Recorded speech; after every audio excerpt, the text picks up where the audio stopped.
Fala galera, aqui quem tá falando é Lívia de Barros Lima. Invadi o podcast da Gabriela Vasconcelos da Rocha Pombo. Gabriela é advogada, além de amiga minha, ela é advogada, formada pela PUC-Rio, pesquisadora na área de responsabilidade civil, pós-graduada em Direito Processual Civil, também pela PUC, pós-graduando em Direito das Famílias e Sucessões. E podcaster, né, Gabi? Podcast, não, que isso. Primeiro eu quero dizer assim que, poxa, a primeira convidada que tem a ousadia de falar, não, eu vou invadir seu podcast, eu quero te apresentar. Mas brincadeiras à parte, né? Um prazer recebê-la de novo. No nosso episódio, assim, fez um sucesso, né? Enfim, várias pessoas vieram falar comigo. Se você não ouviu ainda, né? Você que está nos ouvindo agora, Planejamento Sucessório Patrimonial foi um episódio, né, maravilhoso. Então, já recebi a Lívia aqui, já é de casa, né? Mais que de casa. Então, um grande sucesso, né, devido aí à nossa parceria anterior, né? Voltamos aqui, vamos continuar voltando até vocês desistirem de escutar. Mas isso não vai acontecer, evidentemente.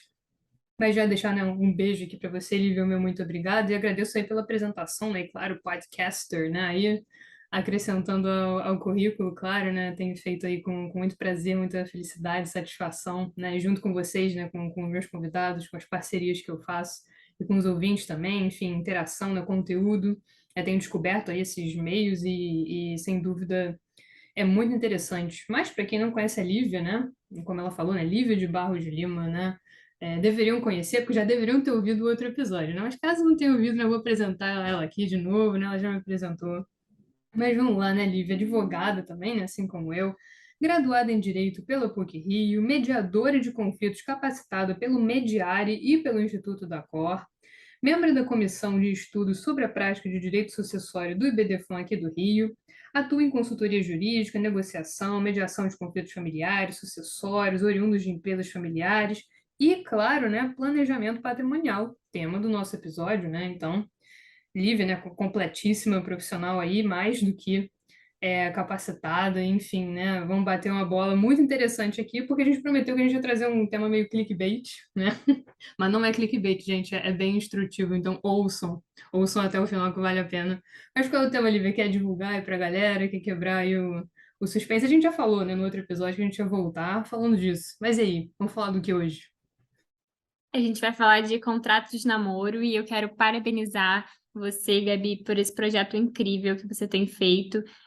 O podcast é assim, além de aprendizado jurídico, além de ser muito instrutivo para todas as pessoas, né, de diversas áreas, não só do direito. É uma alegria, assim, e é super divertido te ouvir e ouvir os outros convidados também. Então, só queria realmente parabenizar por esse projeto maravilhoso. Agradeço demais, né? De verdade, realmente, assim. Eu aprendo, eu falo sempre para os meus convidados, eu aprendo com cada um de vocês. E tem sido um formato muito interessante, né, inclusive para pessoas de outras áreas. Eu adoro receber vocês, adoro conversar com as pessoas, né? Adoro quando alguém chega para mim, nossa, não entendi aquilo, né? E agora eu descobri que existe, eu, né, não conhecia e tudo. Então é muito legal, né? E agradeço, claro, a sua participação. Já é veterana, né? Nem preciso aqui ficar elaborando. Mas aí, né? Contrato de namoro, gente, né? Contrato de namoro. Você aí que namora, né? Você tem um contrato, brincadeira. É, não precisa, tá, gente? O contrato de namoro não é um contrato que você assina para dizer que, ó, eu estou namorando, né? Isso aí É oficial. basta você se entender com a pessoa, pelo amor de Deus, né? Não é isso que a gente está falando aqui. Mas contrato de namoro, né? O contrato de namoro é um assunto, né, que eu estudei na pós-graduação, né, em Direito às Famílias e Sucessões, na PUC. E é um assunto, eu diria assim, até relativamente recente, assim, se a gente quiser, né, forçar um pouco a barra, né? Um assunto muito interessante. E tá ligado também à questão de regime de bens, né, que a gente já tratou também quando falamos, né, de planejamento patrimonial e sucessório, né, porque é um pouco inevitável você pensar em patrimônio, sucessão, de bens ali e não pensar em regime de bens, né? Então, tá tudo muito ligado. E aí eu queria, né, Lívia, acho que é importante a gente dar uma contextualizada, né? Por que a gente tem que pensar em contrato de namoro, gente, especialmente depois do que aconteceu na pandemia, né? A gente tem uma realidade de relacionamentos hoje que a gente não tinha antigamente, né? Então a gente tem frequentemente, né, namorados e namoradas, né, casais que vão decidir morar juntos, né? Por exemplo, E que será que a gente pode pensar que eles têm uma união Decidem. estável, né? E às vezes elas decidem morar juntos por uma questão de economia de despesas, às vezes dois estudantes que moram numa cidade diferente da cidade natal, e decidem morar juntos por questão de economia mesmo, né? E ainda é um namoro, vamos dizer, não muito maduro, às vezes é um namoro que eles podem até um dia ter a intenção de constituir uma família, mas que eles não se reconhecem naquele momento como uma família. Eles não têm a intenção naquele momento de viver como uma família. E a gente tem uma questão da união estável, da configuração da união estável hoje no Brasil, que existe uma linha tênue, às vezes, entre um namoro mais maduro, às vezes um namoro que é contínuo, um namoro duradouro, um namoro público, e uma união estável. A grande diferença seria justamente que no namoro que a gente chama de qualificado, que é esse namoro com compromisso maior, às vezes as pessoas até moram juntos, né? Então tem a coabitação é que diferentemente da união estável, que as pessoas já se reconhecem como uma família, elas têm esse ânimo de construir uma família no presente, no namoro qualificado, eles podem até ter interesse um dia de ser uma família, mas eles não se reconhecem naquele momento presente como uma família. Eles não têm o ânimo de construir uma família naquele momento presente. Isso pode até ser um projeto para o futuro, mas não para o presente, não no presente. E se você quiser falar um pouco, Gabi, da questão do regime de bens, né, da união estável, que é qual seria o regime supletivo. É muito interessante esse ponto que você trouxe, especialmente, como eu falei, na pandemia e tudo, as pessoas às vezes acabam indo morar juntas, né, por circunstâncias externas que forçam ali, entre aspas, uma coabitação. E a própria coabitação, ela não é um critério, né, determinante para a gente configurar uma união estável, mas, enfim, é um indício aí concreto que a gente pode usar como base. Mas eu acho interessante a gente pensar aqui na questão do regime de bens, né? Porque eu acho que existe uma preocupação, de modo geral, em relação ao regime de bens, né? Como é que a gente vai definir isso? A gente tem vários regimes de bens, né? Eu e a Lívia falamos, inclusive, sobre isso, né? Fizemos aí uma grande diferenciação, né? A Lívia deu aula aqui, né? Sobre regime de bens, quando a gente falou em planejamento patrimonial sucessório, mas a gente tem vários regimes de bens. E é claro, né, que a lei não poderia deixar faltar, entre aspas, aí, um regime de bens caso as pessoas nada falem sobre o regime que elas, né, desejam ali naquele momento. Então, a preocupação relativa ao regime de bens é a seguinte, né? Eu acho que o que as pessoas temem aí, entre aspas, né, é que um namoro, né, e ainda mais aqui pensando no namoro qualificado, né, ele seja posteriormente entendido como uma união estável ali no futuro, em que haja de repente uma ruptura, né? Então, essa união estável tem que ser dissolvida e a partir do momento em que você fala em dissolução de união estável, você fala em divisão de bens, né? E caso as pessoas, aí entra o que eu falei, né? Caso as pessoas não tenham feito uma opção sobre um regime de bens diferente do supletivo, que é o regime na comunhão parcial, os bens adquiridos ali após, né, a configuração da união estável serão objeto de divisão, né? Eles serão divididos, enfim. Tem todo um processo em relação a isso. Então, na verdade, gente, o contrato de namoro, o que que ele seria, né? É um contrato que seria um mecanismo de prova mesmo relativo ao regime de bens, né?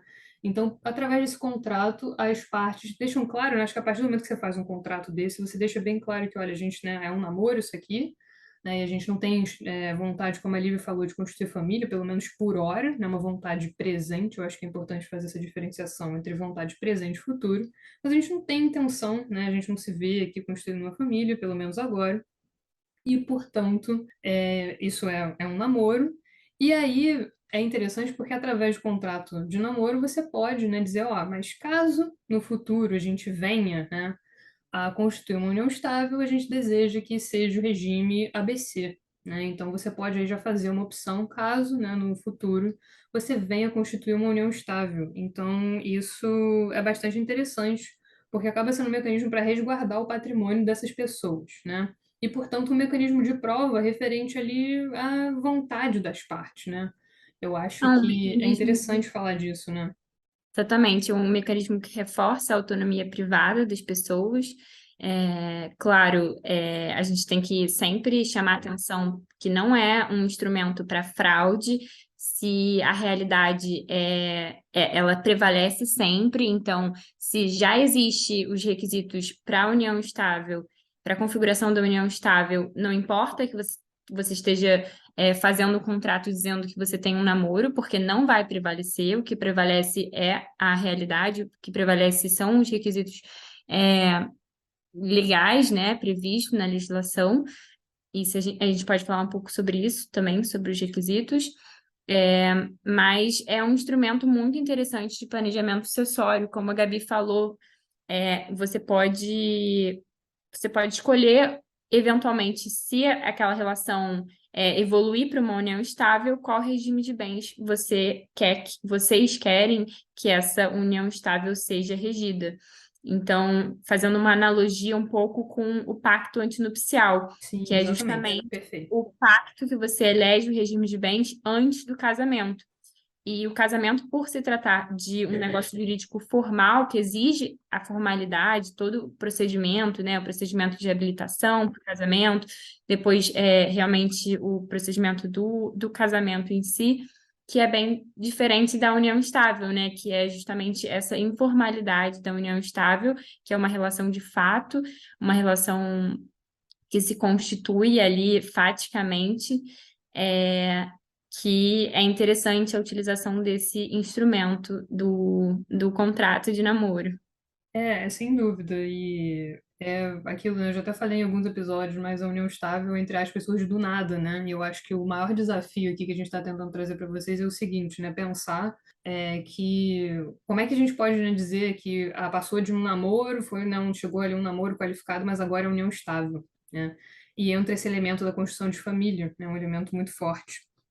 Né, inclusive o Código Civil, né, quando fala em união estável, né, como a Lívia disse, a gente tem alguns requisitos legais, né, então a gente fala ali em uma união que seja pública, né, então as pessoas reconhecem, né, aquela união, né, sabem que aquelas pessoas estão juntas, é uma união contínua também, então embora não tenha um prazo, né, tem umas pessoas que falam em 2 anos, por exemplo, mas assim não está escrito em, né, um lugar especificamente que tem que ser esse prazo, né, mas uma E a união jurisprudência também não exige qualquer prazo exatamente, não há exigência.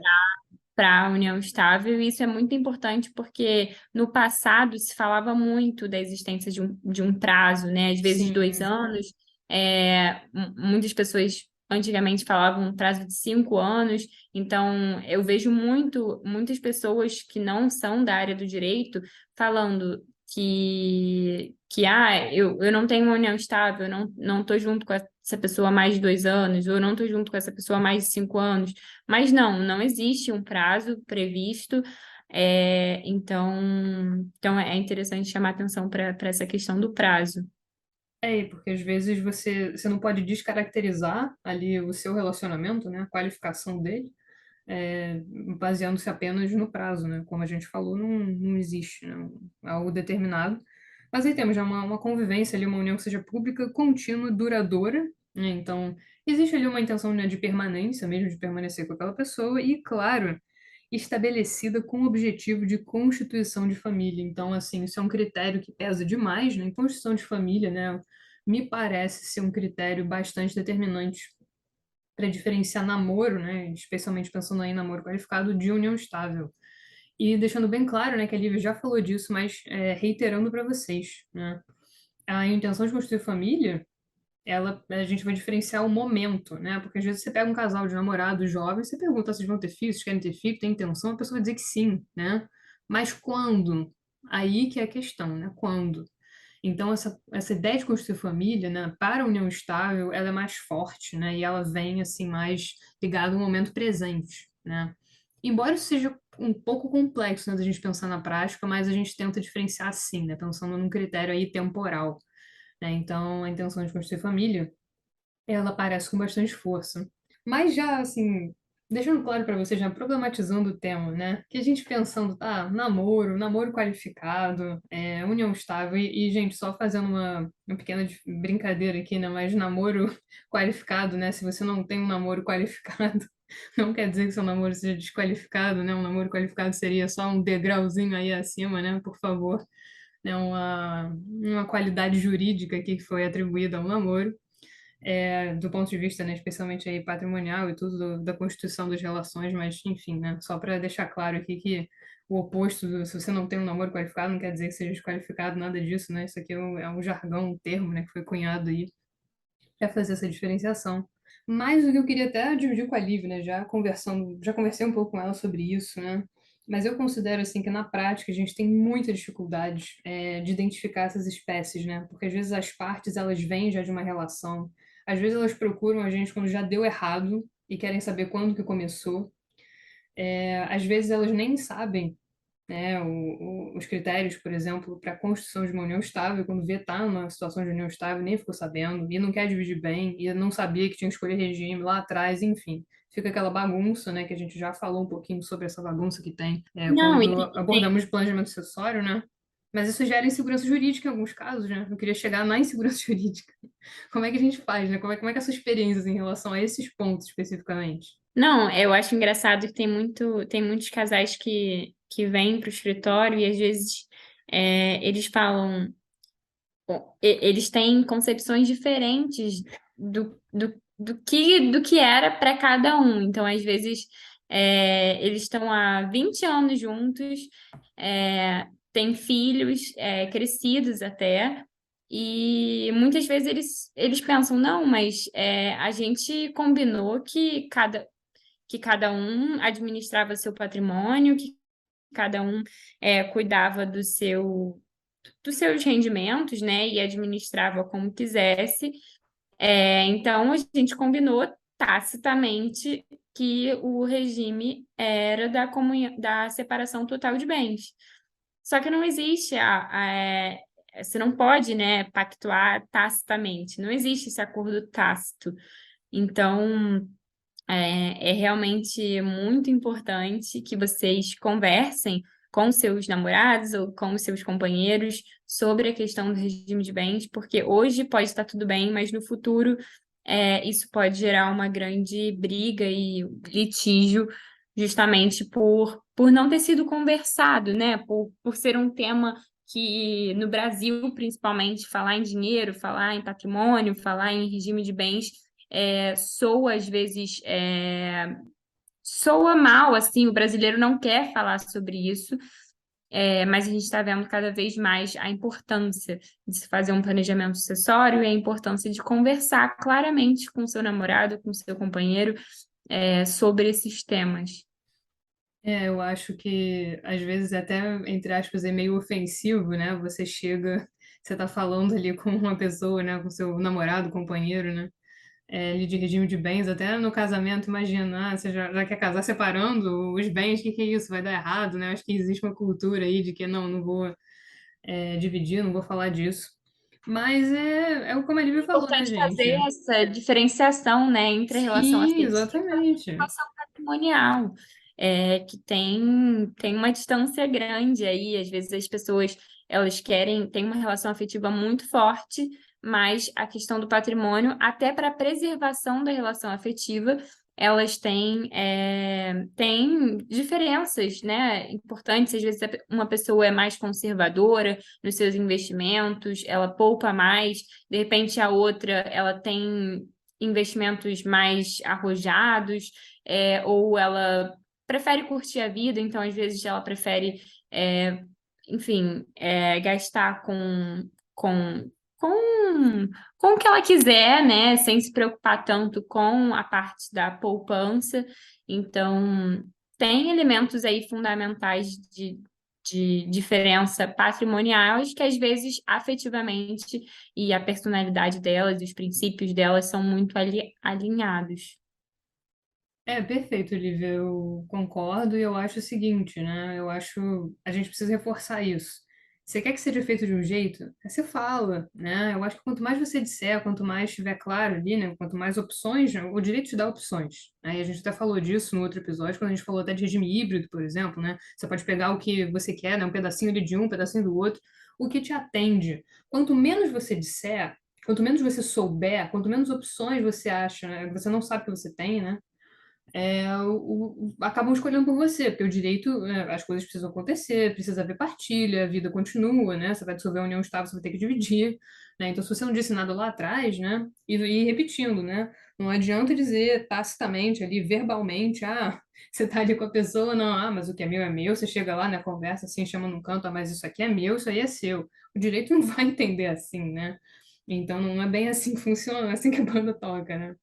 E nem o contrário, né, Gabi? Porque eu tenho visto muitos clientes também que às vezes vêm para o escritório e eles falam: não, a gente pactuou o regime da separação total de bens, mas é porque o fulano, no início da nossa relação, tinha uma empresa com um familiar, e aí essa empresa podia vir a ter dívidas, e, portanto, a gente escolheu o regime da separação total de bens apenas na formalidade, mas assim, a gente fez um acordo moral de que o que foi adquirido onerosamente durante a nossa relação é nosso. Então, se um dia a gente viesse a se separar, seria dividido igualmente. E isso, às vezes, traz um grande problema também, porque muitos casais vêm com isso certo, dizendo, não, agora eu quero dividir, a gente só pactou o regime da separação total de bens por uma questão de segurança, mas a gente tem esse acordo moral e eu vou cumprir com esse acordo moral, e tem outros que não, que entendem que não, olha, não foi bem assim, a gente realmente no início pensou isso, mas depois a nossa relação mudou e a gente foi administrando cada um os seus rendimentos.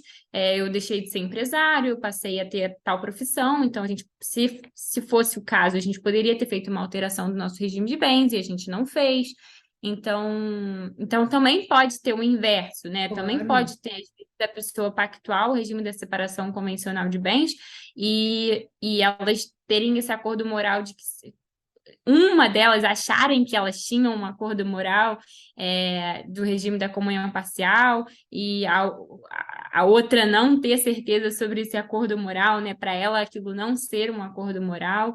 Então é bem interessante pensar nas diferentes possibilidades. Eu E um gostei da caso terminologia. Acordo moral, gostei. E um caso interessante que a Gabi falou, trouxe à tona, que eu achei que seria bem legal da gente conversar aqui, é o caso da Vitube e do Eliezer, os Sim. participantes do Big Brother, né? Você quer falar um pouco, Gabi?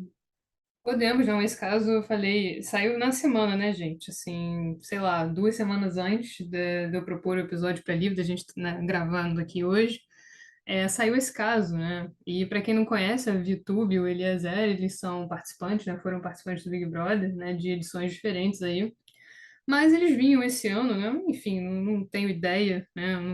Não sigo aí, só acompanho por cima. Mas eles vinham tendo um relacionamento, né? E não era, eles nem chamavam aquilo de namoro, na verdade eles chamavam aquilo mais como se estivessem só ficando e tudo, e depois eles começaram a namorar, meio que assumiram ali a relação. Isso já faz, sei lá, uns 3 meses mais ou menos, e agora eles engravidaram, né? Vão ter aí um bebê, no caso, uma bebeza. Ontem, né? Hoje a gente está gravando, é dia 17 de outubro, né? Dia 16 foi o chá revelação, né? Então, que eu fiquei sabendo aí nas redes sociais. Então vão ter uma menininha, Não ter né? uma menina, Vão ter uma exato. menina, pois A é. mini Vitube. Essa menina já tem até Uma BB perfil no Baby já Instagram. tem milhões de seguidores, né, gente? Enfim, né? Popstar, essa criança. Como eu falei pra vocês, eles vinham ficando, começaram a namorar há pouco tempo, né? Se chamaram de namorados, né? E tudo, e estavam se identificando assim até então, até que eles engravidam. E aí, gente, aí eu perguntei pra Lívia, mas e aí? É namoro qualificado por causa da gravidez? Estão muito E felizes, né? estão muito felizes, né? E aí, Lívia chamou atenção para uma coisa interessante, que é o seguinte, né? O jeito que eles estão se tratando já mudou um pouco também, né? Então, eu te pergunto, Lívia, você acha que isso é namoro? Porque assim, eles acabaram de começar a namorar, né? Então, no quesito aí, duração, né? Pra pensar em um namoro qualificado, de repente, um namoro um pouco mais longo, né? Que já subiu um degrau, não tem, né? Porque eles começaram a namorar esse ano, assim, tem coisa de meses, né? Não faz muito tempo. Mas será que a gente pode dizer que isso é um namoro qualificado? Porque vai ter, né?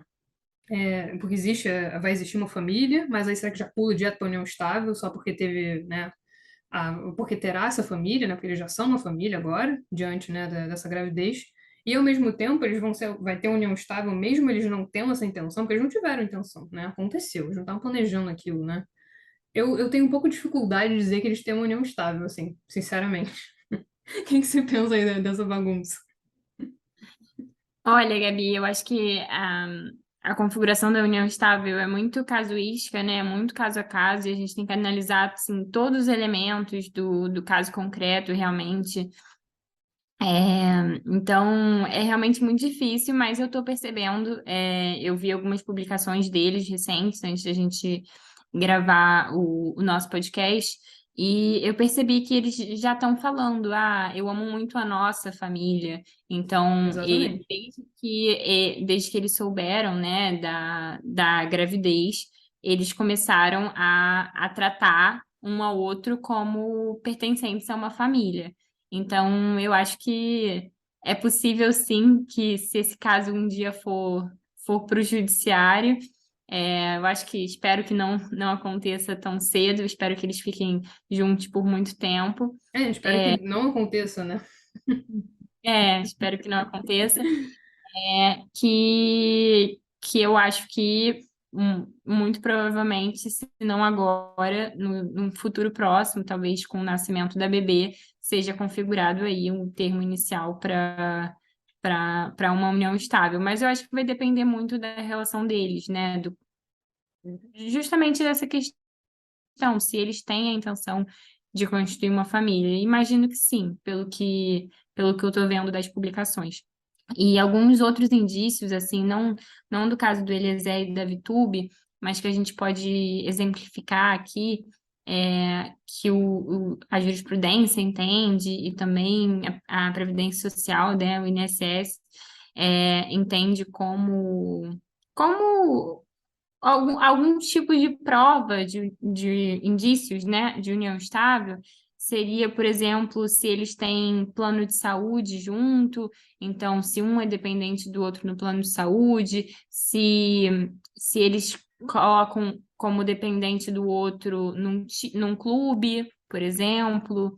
Então tem é, vários meios, né, de elementos que juntos é, junto também com todos esses requisitos, dão contorno a caracterização, a configuração da união estável. Perfeito, Lívia. É exatamente isso. E assim, até retomando um pouco a sua fala lá anterior, né? Você falou do casamento. O casamento ele carrega uma solenidade muito grande, né? Então, você não tem dúvida, ou você é casado ou você não é, né? E você sabe ali exatamente quando você casou, qual o regime de bens, né? Enfim, existe habilitação e tudo mais, né? Você não estala o dedo e está casado, né? Então a gente sabe muito bem como funciona. E é diferente para união estável, né? E a gente está trazendo esse caso para vocês, da VTube e do Eliezer, para mostrar que é difícil mesmo, né? Que às vezes acontece e até vamos pensar que eles fossem levar esse namoro assim com mais, né? Enfim, né? Sem muita intenção de construir família e tudo, de repente aconteceu, e eles mudaram, né, a percepção sobre isso, e pode ser, né, que, enfim, venham morar juntos, por exemplo, e isso também não é um requisito obrigatório para a construção da união estável, né, repito, mas pode ser que isso aconteça. E dizer para vocês que, feliz ou infelizmente, né, quando se trata de união estável, quando se trata aí dessa transição aí de namoro qualificado para união estável, não tem assim um momento exato, né, que a gente possa dizer, ó, é sempre assim, vai funcionar assim para todos os casos. Quando tiver ABC é união estável, quando tiver XYZ é só namoro, né? Não é bem assim, né? Eu Não acho existe que fórmula não matemática, existe uma né? matemática, isso é ciências humanas, gente. Você já ouviu isso, Olivia, na escola? Você é de humanas. Eu não entendo isso, né? Para mim são só os números. Pois é. É aqui, né? É um exemplo disso, né? Então não é fórmula matemática.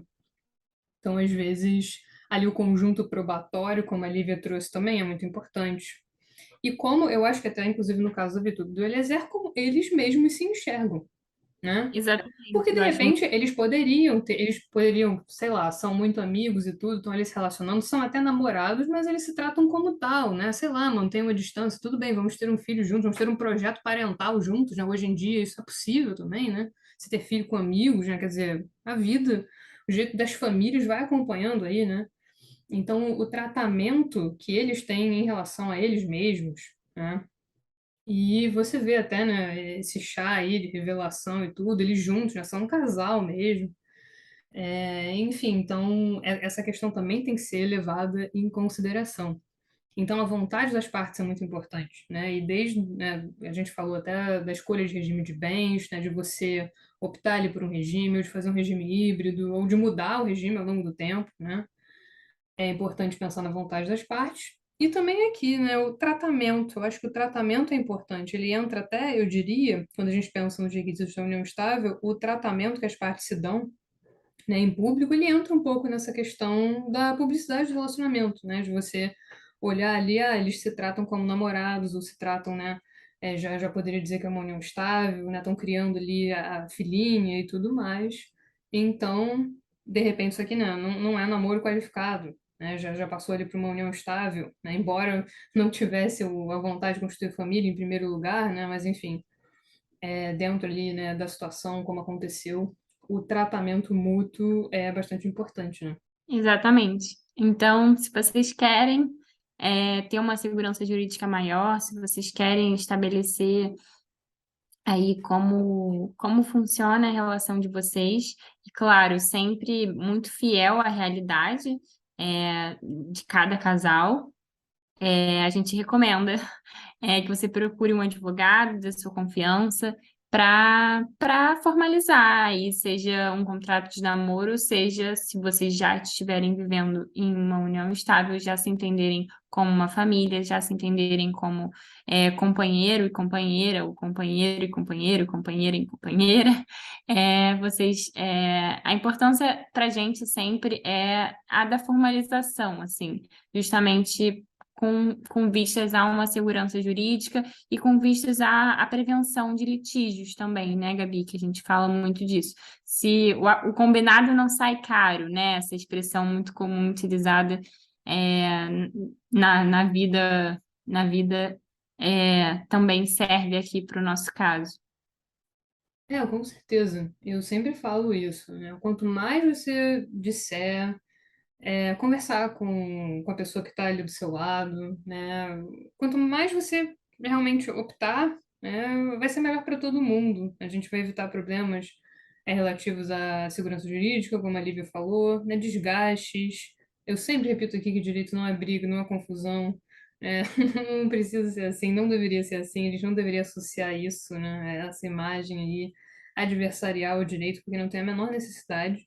E a gente tem esses mecanismos, né? Como a Lívia falou, né? O contrato de namoro, depois, se você já tiver uma união estável, também tem escritura, né? Embora não seja como o casamento, né? Tão solene ali para sua constituição, sua concretização, a gente tem essa escritura, então a gente tem regimes de bens diversos. Veja o que te atende melhor, o que atende vocês melhor ali na relação e converse com pessoas, né? Tire suas dúvidas.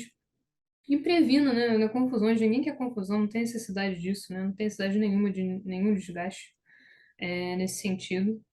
Mas eu acho que é isso, né, Lívia? Acho que conseguimos dar uma clareada, né, para as pessoas, mais ou menos, né, também, porque são, né, como a gente falou, não Uma é complicada, né, como é Gabi? Porque complicado, não tinha é fórmula de vezes. matemática, exatamente, né? Não dá. Aqui, se vocês estavam esperando uma receita, se vocês estavam esperando um modelo aqui de contrato de namoro, né? Enfim, é difícil, né, a gente fazer essas distinções, mas nós conseguimos passar aí para vocês esses pontos. Mas é isso, né? Eu acho, se vocês tiverem dúvidas também, né? Enfim, entre em contato comigo, com a Lívia, é sempre um prazer receber as perguntas de vocês, as participações na caixinha, né, do Spotify que eu tenho aberto, então é sempre muito bom. E aí queria só, né, perguntar para a Lívia, né, se ela tem mais alguma ideia, alguma coisa que ela queria destacar, alguma recomendação aí a fazer e tudo. Já agradecer, né? Reiterar os meus agradecimentos, né? Nossa, mais uma parceria aí, sem dúvida, outro sucesso virá aí, e te convido já para voltar. Só tenho a agradecer pelo convite, Gabi. É um prazer enorme estar aqui com você hoje. E para vocês, ouvintes que queiram adentrar mais sobre o assunto, entender mais, eu recomendo muito a leitura do livro Contrato de Namoro, da autora Marília Pedroso Xavier, que vai ser muito, muito interessante. Lívia, eu que te agradeço, né? Já te convido para voltar aí, qualquer tema, eu sempre falo, ó, Lívia, você fica atento, vê alguma coisa, vê algum post ali, isso aqui vai dar episódio, né? Eu sempre falo pros convidados, já fica atento, já me chamam ali no Zap, né? Então tá convidadíssima para voltar, né? Já nossa segunda parceria aí, felizmente, sempre nos divertimos muito, é sempre um prazer recebê-lo, né? Trocar ideias com você. E, enfim, isso é só enriquecedor, né? E a gente se diverte, é o nosso trabalho, mas a gente acaba se divertindo e ajudando também aí as pessoas, né? Então, é assim como aconteceu com o episódio do planejamento sucessório, né? Infelizmente, agora repetindo aí a parceria de sucesso. Mas então é isso, gente. Ó, vamos pensar numa pergunta, né, para deixar para eles, Vivi, na caixinha, né? Que tem uma caixinha de perguntas agora no Spotify, então a gente pode deixar uma caixinha aí, uma pergunta na caixinha, né, para que eles participem, tudo, entrem em contato com a gente. Fica aí a recomendação, né, da Lívia. E é isso, né? Caso tenham dúvidas e tudo, né, queiram entrar em contato, né, já sabem onde me encontrar, já sabem onde encontrar a Lívia também, né? A gente vai deixar as redes sociais dela também na descrição. Mas é isso, ó, ouvintes, um beijo, um abraço aí para vocês. Lívia também, né? Hoje um beijo, um abraço especiais aí para você, né? Mais uma parceria, agradeço. E peço que volte aí, né? Com certeza com mais temas desafiadores, né? Mais casos concretos aí. Obrigada, Gabi. Até mais. Beijo, ouvinte. Tchau, tchau. Até a próxima.